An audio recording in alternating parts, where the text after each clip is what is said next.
Bayraq tek zirveye takmıştım seni, niye koptun axı taxtığım yerden?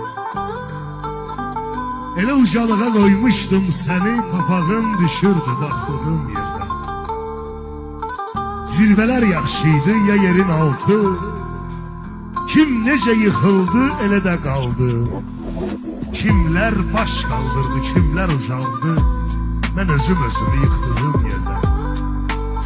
Düşünce kanacak, hiç ne kalmadı. Mende utanacak, hiç ne kalmadı.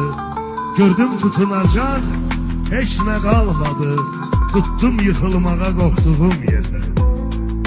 Eğer gelen olsa qəbrim başına, bir gül koyan olsa mezar taşına, dönerem o kesin ben gözyaşına, sana yetişmek için aktığım yerden.